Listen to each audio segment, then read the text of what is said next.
The smell hits you first, not the stench of battle. Not yet. It is the thick, putrid fog of the Seine in late November. A mix of rotting fish, raw sewage, and the damp decay of wood that has been soaking in river water for decades. The year is 885. The month is cold. And if you are standing on the narrow stone bridge of Paris, the Grand Pont, what you see upriver will stop your heart. 700 ships. They stretch so far back along the bends of the Seine that the last sails vanish into a pale gray horizon. The hulls are dark, slick with tar, riding low in the water because they carry not just warriors, but horses, supplies, siege towers, iron tools, and something far more dangerous than all of those combined: an appetite, an insatiable, generational hunger. These are Northmen, Norsemen, Vikings, and the city of Paris, this fragile island squatting in the middle of a river, is the only thing standing between them and the rich, undefended heartland of the Frankish Empire. Now, forget everything you think you know about Paris. Forget the Eiffel Tower. Forget the boulevards, the cafes, Notre Dame in all its Gothic glory. That Paris does not exist yet, not even close. The Paris of 885 AD is not a glamorous capital. It is a cramped, walled settlement on the Île de la Cité, a teardrop-shaped island barely 800 meters long and 200 meters wide. That is it. That is the entire city. Imagine a large, modern parking lot, surrounded by water, packed with maybe 5,000 or 6,000 people. And now imagine 30,000 armed Scandinavians arriving at its doorstep. That is the scale of what happened here. And the defenders? They number roughly 200 fighting men. 200 against 30,000. This is not a Hollywood exaggeration. These numbers come from the monk Abbo of Saint-Germain-des-Prés, an eyewitness who lived through the siege and wrote a 3-volume Latin poem about it. Historians debate the exact figures. Some say the Viking force was closer to 10 or 15,000, and the ship count may have been inflated. But even the most conservative estimates paint an absurd picture. Paris was hopelessly, laughably outnumbered. And yet it did not fall. Not in a day, not in a week, not in a month.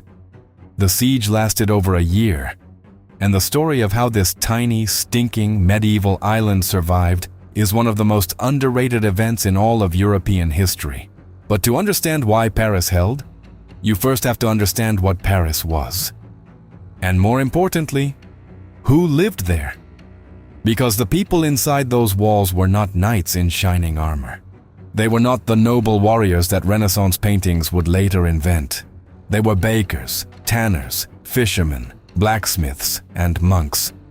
They were women who spent their mornings hauling water from the Seine in clay jugs, whose hands were raw and cracked from scrubbing wool, whose average life expectancy was somewhere around 35 years. They were children who had never tasted sugar, never seen a book, and would likely die from disease before they reached adulthood. The idea that medieval Europeans were somehow romantic or heroic figures is a modern fantasy. The reality was filth, labor, and survival. A typical day for a Parisian in 1885 started before sunrise. There was no glass in the windows. Most dwellings were single-room structures built from timber and packed earth, with thatched roofs that leaked in the rain and harbored rats. You slept on straw. Your entire family, parents, children, maybe grandparents, slept in the same room, sometimes sharing space with a goat or chickens. The fire pit in the center of the room provided the only heat and light, and the smoke that filled the house coated everything: your clothes, your skin, your lungs, in a permanent gray film. Chronic respiratory disease was endemic. You coughed constantly. Everyone coughed constantly. Bread was the foundation of every meal. But making bread was not simple. If you were a woman in 9th century Paris, and bread making was almost exclusively women's work, your day began with grinding grain. You sat on a stone floor and pushed a heavy quern back and forth, crushing wheat or barley into coarse flour. This took hours. Your shoulders ached, your lower back burned.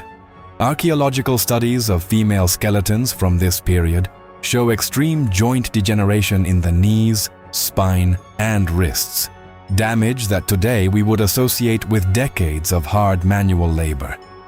And this was before the siege even started. This was just normal life. Sanitation did not exist in any meaningful sense. The streets of the Ile de la Cité were narrow, unpaved channels of mud and waste. Human excrement was dumped into the Seine, the same river from which people drew their drinking water. Dysentery, parasitic infections, and typhoid were constant companions. Infant mortality rates in early medieval Europe hovered around 30 to 40%. 1 in 3 babies born on this island would not survive their first year, and the ones who did survive grew up in a world where a simple cut could become infected and kill you within days, because antibiotics would not be invented for another 1,000 years. Meat was rare. Peasants and tradespeople in 9th century France did not eat beef or pork regularly. Those animals were too valuable alive. A cow gave milk. A pig ate scraps and could be slaughtered in winter when preservation was easiest. But in daily life, protein came from eggs, river fish, and the occasional bowl of pottage thickened with lentils or beans. Salt was expensive. Spices were nearly non-existent at this social level. Pepper cost more per ounce than a laborer's weekly wage. Food was bland, monotonous, and barely sufficient. A working man needed roughly 2,000 calories a day. Most got less. Chronic malnutrition was not a crisis. It was the baseline. Medicine was a combination of folk tradition and prayer. If you broke a bone, a local healer might set it using wooden splints and linen wrappings. But infection was the real enemy, and no one understood bacteria. A wound that turned red and swollen was treated with poultices made from herbs, honey, or animal fat. Sometimes it worked, often it did not. Surgeons, such as they were, operated without anesthesia. The only painkiller widely available was alcohol. Monasteries kept the most sophisticated medical knowledge, drawing on fragments of Greco-Roman texts copied and preserved by monks. But even their treatments were crude by any modern standard. A toothache could become a death sentence. An abscessed molar, left untreated, could spread infection to the jaw, the bloodstream, the brain. This was the city that the Vikings came to take. The Viking fleet arrived in late November of 885, led by a chieftain named Siegfried. His motives were straightforward. The Vikings had been raiding Francia for decades. They had sacked Paris once before, in 845, when a massive fleet under the legendary Ragnar, possibly the Ragnar Lothbrok of saga fame, sailed up the Seine and extracted 7,000 pounds of silver from the terrified Frankish king Charles the Bold. That payment, known as Danegeld, was supposed to buy peace. It bought nothing. The Vikings learned that the Franks would pay to avoid destruction, and they came back again and again. By 885, the political situation in the Frankish Empire was a disaster. The Carolingian dynasty, the descendants of Charlemagne, had fractured into squabbling, incompetent branches. The nominal emperor, Charles the Fat, was a sickly, indecisive man who ruled over a vast territory he could barely control. Local defense was left to local leaders, and in Paris, that meant 2 men: Count Odo, a tough young nobleman of the Robertian family, and Bishop Gauselin, the spiritual leader of the city. These 2 would become the architects of resistance. When Siegfried's fleet appeared on the Seine, he sent a delegation to Gauselin with a simple proposal. "Let us pass. We do not want Paris. We want what lies beyond, the rich monasteries, the unprotected towns of Burgundy and the interior. Just open the river and we will sail through without burning a single building." Gauselin refused. This is the moment that changed everything. Because Gauselin's refusal was not based on military strength. He had 200 men. He knew the math. But Paris controlled two critical bridges, the Grand Pont to the north and the Petit Pont to the south. And these bridges physically blocked the Viking longships from passing through. If Paris surrendered, if the bridges were opened or destroyed, the entire interior of Francia would be exposed. Gauselin understood that Paris was not just a city, it was a cork in a bottle. Pull the cork, and everything behind it drowns. So the siege began.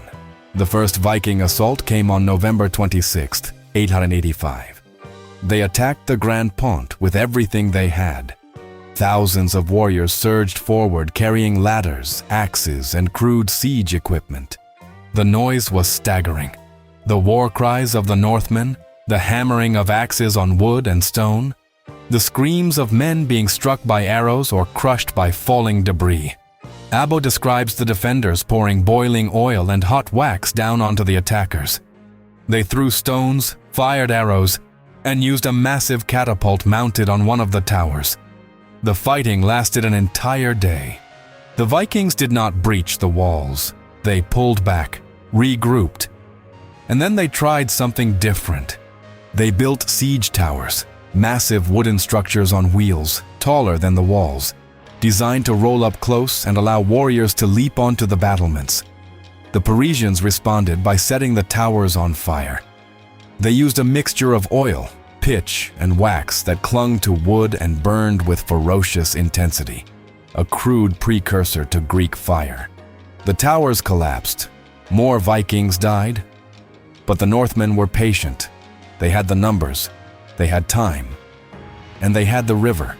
They settled in for a long siege, establishing camps on both banks of the Seine and raiding the surrounding countryside for food and supplies. The monks of Saint-Germain-des-Prés, whose abbey sat just outside the city walls on the left bank, watched helplessly as Vikings occupied their monastery and used it as a barracks. Sacred objects were looted. Books were torn apart for their leather bindings. Altars became dining tables.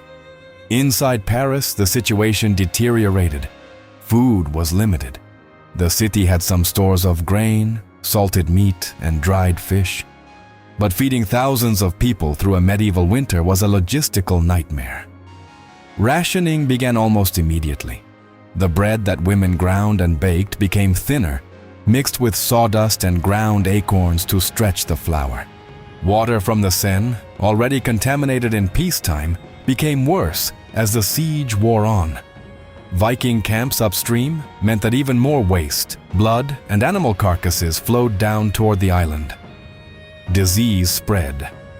People began to die, not from Viking swords, but from dysentery and fever. And yet they held.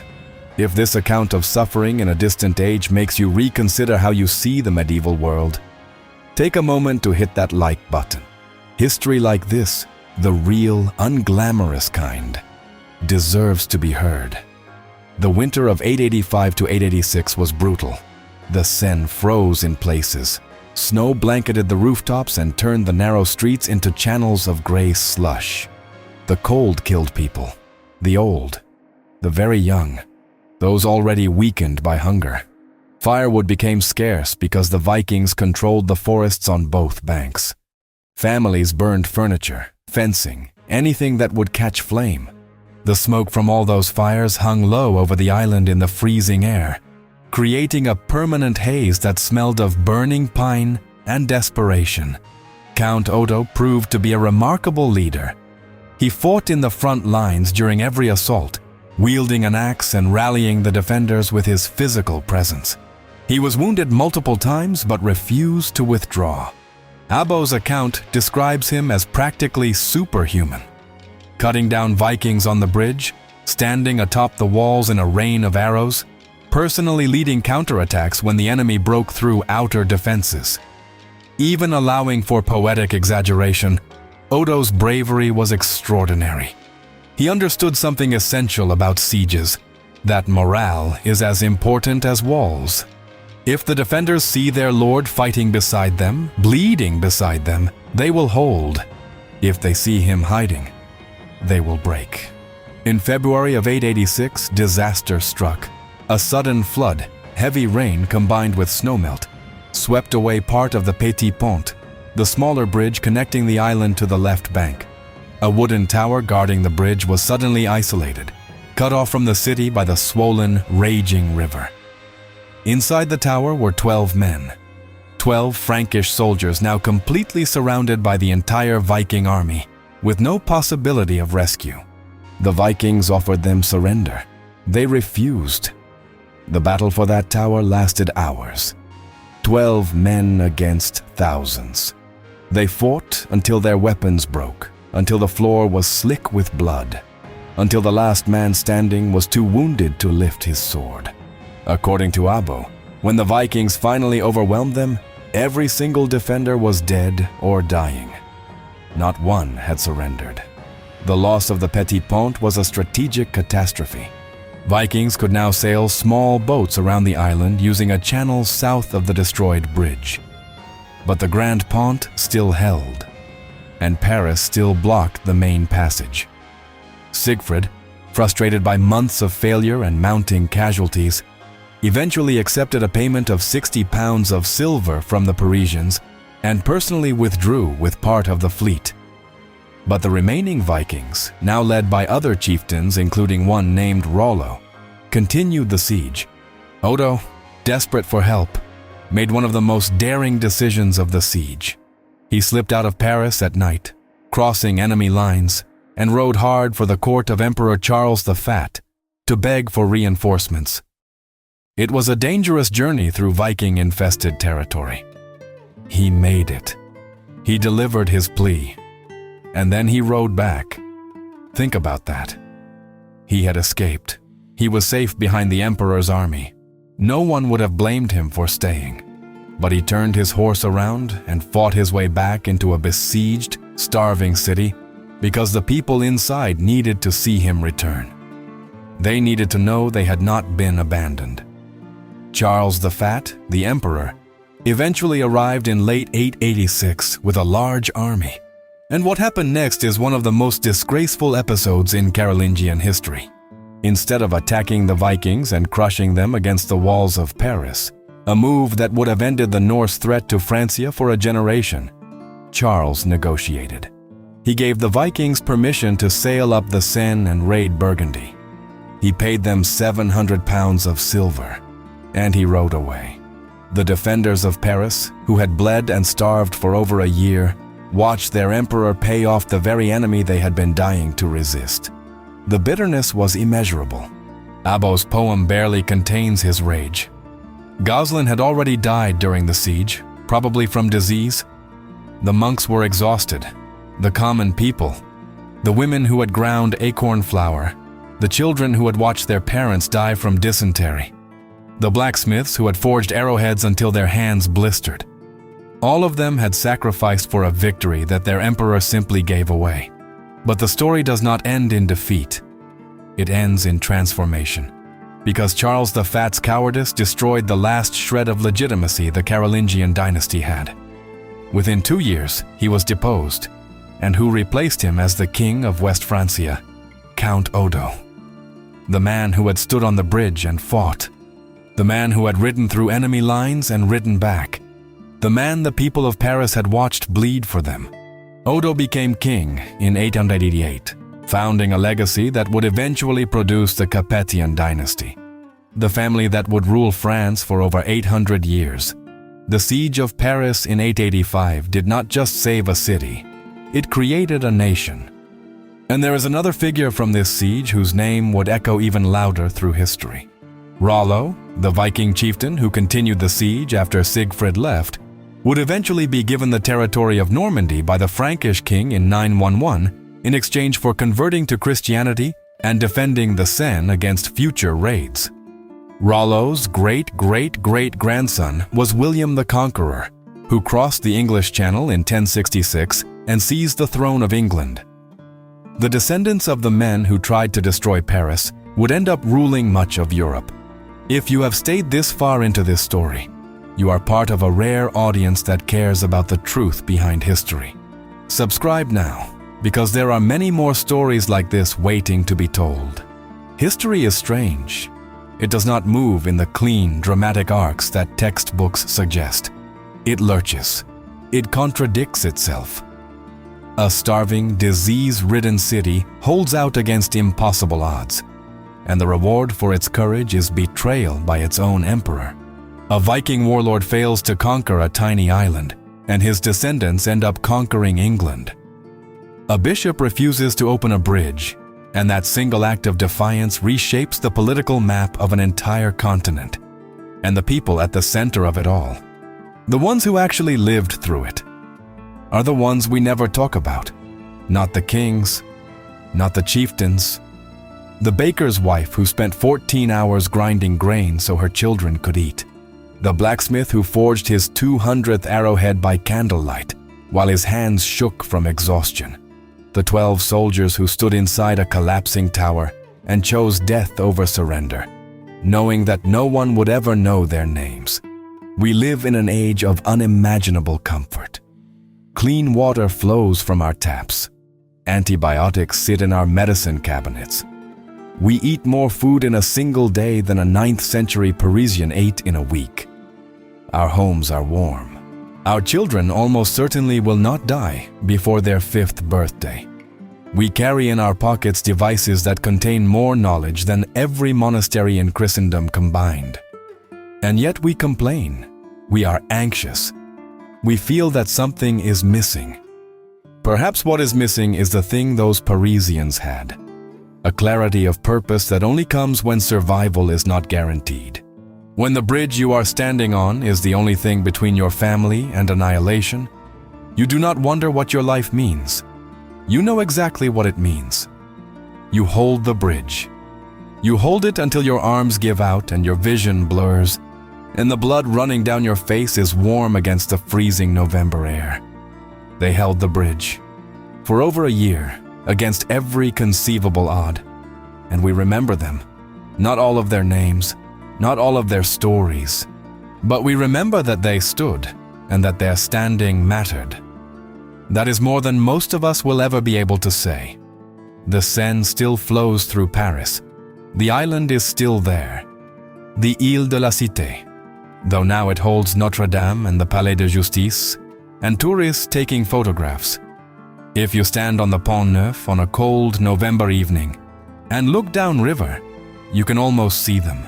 The dark shapes on the water, the 700 ships, and on the bridge, a handful of exhausted, filthy, starving people who decided that they would not move. They did not move. And because they did not move, everything changed.